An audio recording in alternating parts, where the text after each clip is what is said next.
Functions గురించి నేర్చుకుందాం. Functions అంటే ఏంటి? ఫంక్షన్స్ ఎలా యూజ్ చేస్తారో, ఫంక్షన్స్‌ని ఎలా క్రియేట్ చేస్తారో, ఫంక్షన్ ఎలా కాల్ చేస్తారో జావా స్క్రిప్ట్‌లో అనే విషయాన్ని మనం నేర్చుకుందాం. ఫంక్షన్స్ అంటే ఏంటంటే a block of code. A block of code అన్నమాట. A block of code used to do something. Do something అన్నమాట. డూ సంథింగ్ అంటే block of code used to do something అంటే ఏ పర్టికులర్ టాస్క్ అన్నమాట. Particular task.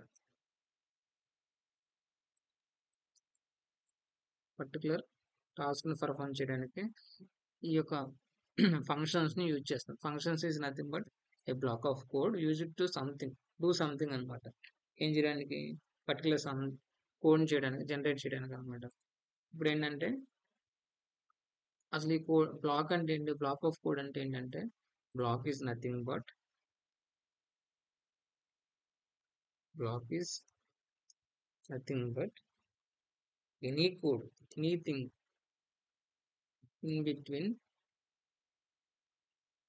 Anything in between లేదా anything that enclosed, anything enclosed between curly braces. అంటే block is nothing but anything that enclosed in between the curly brace. అంటే ఒక function లో curly బ్రేస్లలో ఉన్న ప్రతిదాన్ని black of code అంటాడు.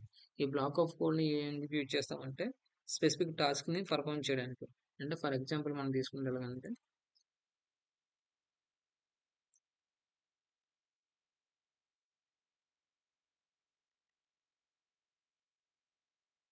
ఈ బ్లాక్, ఈ కర్లీ బ్రేసెస్ మధ్యలో ఉన్న ప్రతి దాన్ని బ్లాక్ అనమాట. ఈ బ్లాక్ లోనే రాస్తాం మన ఈ ఫంక్షన్ ఏం చేయాలనేది. సంథింగ్ ఏ ప్లస్ బి ఈ ఫంక్షన్ చేయాలి. ఏ అనేది వి అనే ఫంక్షన్ చేయాలి. అంటే ఎడిషన్ చేయాలని, సబ్ట్రాక్షన్ చేయాలని, ఏదైనా పనిని ఇందులో రాస్తామన్నమాట. Any any code, a block of code use to do something. ఇందులో రాస్తాం ఈ ఫంక్షన్ అనేది ఏం చేయాలి, ఎలా ఉండాలి.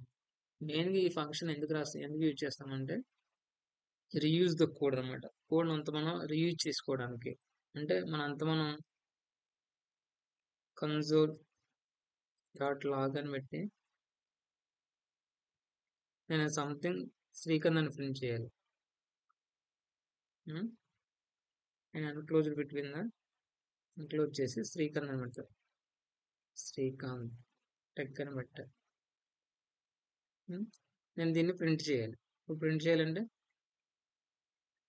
నోడ్లోకి వెళ్ళి నోడ్ టెర్మినల్స్లోకి వెళ్ళి నోడ్ ఫంక్షన్స్ కదా, పైన ఫంక్షన్స్ అని ఇస్తే శ్రీకాంత్ టెక్ అని ప్రింట్ అయింది. మళ్ళీ ఇది నాకు అగైన్ కావాలి. ఇక మళ్ళీ అగైన్ కావాలంటే మళ్ళీ సెకండ్ టైం కావాలి, మళ్ళీ ప్రింట్ చేయాలి. అప్పుడు సెకండ్ టైం ప్రింట్ చేస్తే ఏమొస్తుంది? శ్రీకాంత్ అని 2 సార్లు వచ్చింది. మళ్ళీ నాకు ఇది కావాలి, థర్డ్ టైం కావాలి అంటే మళ్ళీ ప్రింట్ చేసింది. మళ్ళీ కోడ్ రాసా కన్సోల్ అని. ఇలా మళ్ళీ 3 టైమ్స్ వచ్చింది. అంటే ఒకే కోడ్ని మల్టిపుల్ టైమ్స్ రాస్తున్నాం.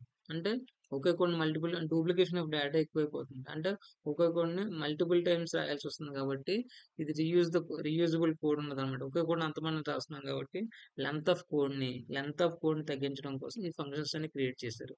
ఈ 3 టైమ్స్ని ఫంక్షన్ స్ట్రక్చర్ గురించి మనం నేర్చుకుందాం. ఇలాంటిని ఓవర్కమ్ చేయడానికి మనం ఫంక్షన్ యూజ్ చేస్తాం.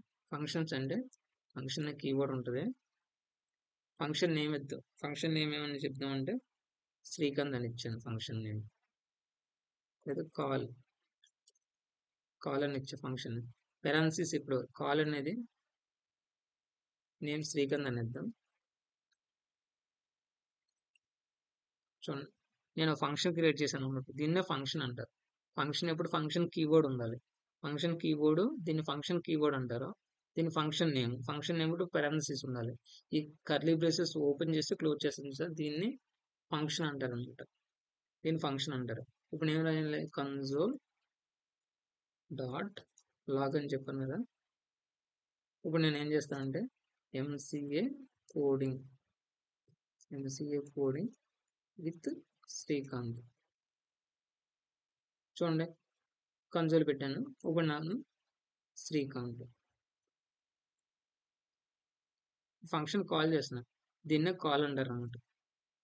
ఈ ఫంక్షన్ కాల్ చేస్తున్నాను. కాల్ చేసి చూద్దాం ఒకసారి. సేమ్ కోడింగ్ విత్ శ్రీకాంత్ అని వచ్చింది చూడండి ఇక్కడ. నేను అలా చేసి టెర్మినల్కి వెళ్ళాను. ఎంసీఏ కోడింగ్ విత్ శ్రీకాంత్ అని వచ్చిందా? మళ్ళీ సెకండ్ టైం ఇది కాపీ చేసి నేను ప్రింట్ చేశాను. మళ్ళీ ఇంకోసారి ప్రింట్ చేయండి.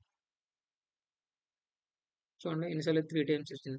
అంటే ఫంక్షన్ ఒకసారి రాసే కోడ్ నేను మల్టిపుల్ టైమ్స్ కాల్ చేస్తున్నాను. దీన్ని కాలింగ్ అంట, ఫంక్షన్ కాలింగ్ అంటారు. దీన్ని ఫంక్షన్ క్రియేటింగ్ అంటారు అన్నమాట. ఇందులో ఒక కోడ్ ఇచ్చాను. ఏమన్నా ఎంసీఏ కోడింగ్ విత్ శ్రీకాంత్ అనేది ప్రింట్ చేయి నాకు అని చెప్పాను. ఎన్నిసార్లు 3 టైమ్స్. ఫంక్షన్ కాల్ చేసినప్పుడల్లా ఇది ప్రింట్ అయితే ఉంటుంది. అంటే ఇందులో నువ్వు ఎంత పెద్ద కోడ్ అయినా రాయి, జస్ట్ ఈ కాల్ చేస్తే అది ప్రింట్ అయిపోద్ది అనమాట. దీన్నే ఫంక్షన్ కాలింగ్ అంటారు. ఎప్పుడు ఫంక్షన్ క్రియేట్ చేసినప్పుడు ఫంక్షన్ కీవర్డ్ ఉండాలి, ఫంక్షన్ నేమ్ ఉండాలి. అందులో నువ్వేం పర్ఫార్మ్ చేయాలనుకుంటున్నావో, ఏం టాస్క్ చేయాలనుకుంటున్నావో enclosed between the curly braces అన్నమాట. నేను ఎంసీఏ కోడింగ్ విత్ శ్రీకాంత్ అని ప్రింట్ చేయమన్నాను. నేను 3 టైమ్స్ నువ్వు మళ్ళీ 6 టైమ్స్ సేమ్. మళ్ళీ ఇక్కడికి వచ్చి చూడండి 6 టైమ్స్ ప్రింట్ అయిందా? ఒకే కోడ్ రీయూజ్. మెయిన్ యూజ్ ఏంటి? Function reusability. ఒకేసారి రాస్తుంది, మల్టిపుల్ టైమ్స్ క్రియేట్ చేసుకోవచ్చు. సపోజ్ ఇక్కడ ఒక 1000 లైన్స్ ఆఫ్ కోడ్ రాసి మళ్ళీ ఇక్కడ తీసుకొచ్చి శ్రీకాంత్ అని పెట్టి ఫంక్షన్ క్రియేట్ చేసాం, కాల్ చేసాం అనుకో, మళ్ళీ ప్రింట్ అవుతుంది. మళ్ళీ 1000 లైన్స్ చేసాం అనుకో, ఇక్కడ 1000 లైన్స్ ఆఫ్ కోడ్ రాసి మళ్ళీ చేసాం అనుకో, మళ్ళీ ప్రింట్ అవుతుంది అనమాట. ఇక్కడ తర్వాత మళ్ళీ ఎప్పుడైనా అవసరం వచ్చింది అనుకో ఫంక్షన్, మళ్ళీ ఇక్కడ 1000 లైన్స్ ఆఫ్ కోడ్ రాసి 100 లైన్స్ ఆఫ్ కోడ్ రాసావు, మళ్ళీ ఇక్కడ కాల్ చేస్తే మళ్ళీ అది వర్క్ అవుతుంది అనమాట. అంటే ఫంక్షన్ మెయిన్ యూజ్ ఏంటంటే రీయూజబిలిటీ కోడ్.